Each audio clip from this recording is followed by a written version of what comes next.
안녕하세요. 소연아리 뮤지컬 배우 박소연입니다. 언제나 흥미로운 뮤지컬 등장인물들, 무엇이 그들을 그렇게 만들었나? 오늘도 팬텀 만나볼 예정입니다.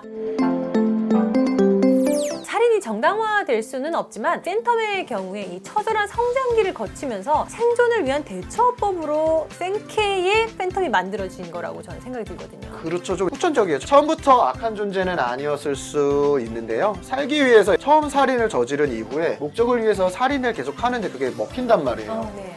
그래서 점점 나쁜 사람이 되어간 게 아닌가라는 그런 추측이 들어요. 도덕성이라는 것도 다른 언어나 사실 운동처럼 일정한 발달 단계가 있어요. 다른 사람에게 해를 끼치면 안 된다가 기준이 아니라 나한테 이게 이득이 되느냐 안 되느냐 그런 게 기준이 된 케이스라서 안타깝죠.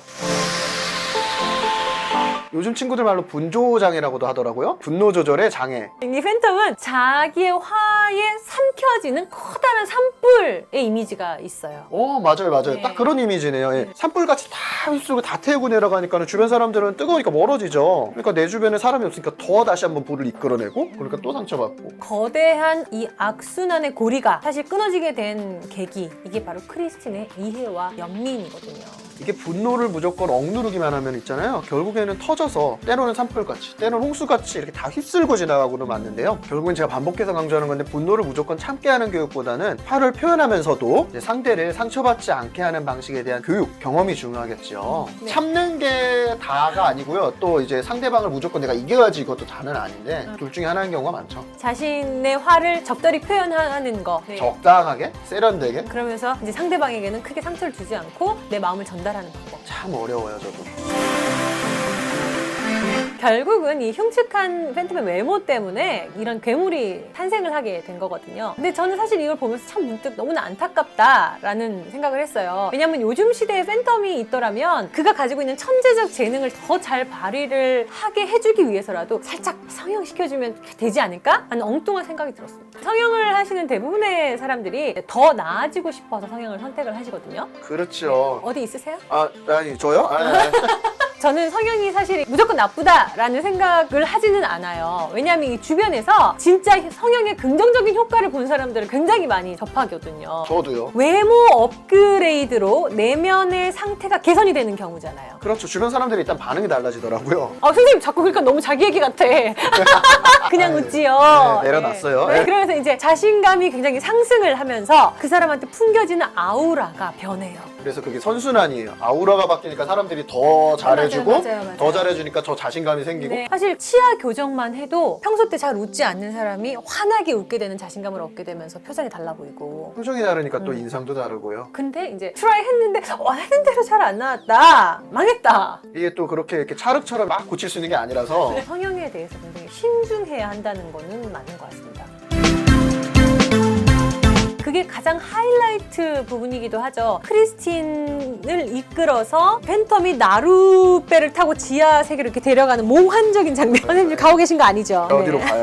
오페라 이름 테마곡이죠. 제가 알고 있는 거 맞죠? 제일 네, 유명한. 맞아요. 네, 그 장면이 진짜 인상 깊었던 것 같아요. 네네. 거기서 이 꿈인 듯 생시인 듯 귀신에 홀린 것처럼 크리스틴이 야사시한 좀 하얀 잠옷을 선생님 왜 너무 좋아하시는데? 아니요? 아닌데요?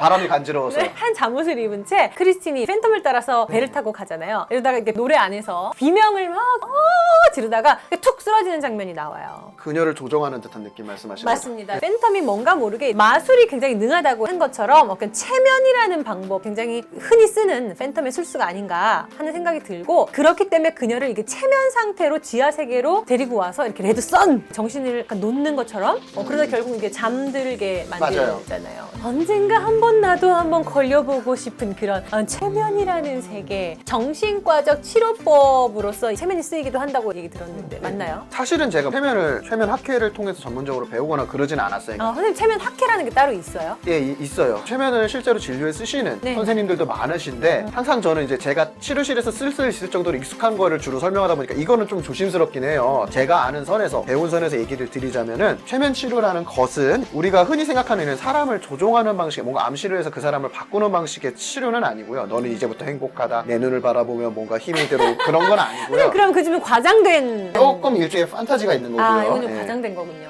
마음의 경계를 허무는 건 중요해요. 그 사람의 방어나 이런 것들을 낮추고 여러 암시를 통해서 내면에 접근하고 말과 행동을 신중하게 그 사람에게 건네므로써 마음속에 있는 갈등을 풀어나가거나 여러 긍정적인 반응들을 유발하는 치료법을 말해요. 이거 어떤 증상이 효과적인가요? 주로 마음을 잘 못 풀어내서 그게 신체적인 증상으로 신호가 나타나는 신체화 장애라는 게 있어요. 대표적으로 아침 드라마에 나와가지고 며느리가 반항했더니 말 못하고 쓰러지시고 막 선생님, 그럼 실어증 같은 것도 해당돼요? 실어증이 되게 극단적인 얘기긴 하는데 우리가 막 여기저기 배 아프고 머리 아프고 만성적인 피로 있고 이런 것도 다 신체화거든요. 굉장히 넓게 생각할 수도 있고 또한 우울, 불안 증상에 효과적이라고 알려져 있는데요. 암시가 기본적으로 돼야 되니까 우리나라 분들의 특성인 것 같은데 네가 한번 걸어봐라. 오기가 있으신 분들이 있어요.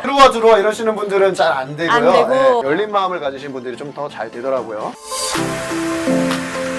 사회적으로 코로나 때문에 굉장히 우울한 분들이 많고 요즘 같은 이런 상황에서 정말 체면 치료 내 마음을 열고 싶다, 행복해지고 싶어요. 좋아요 이런 암시가 딱 걸리는 거예요.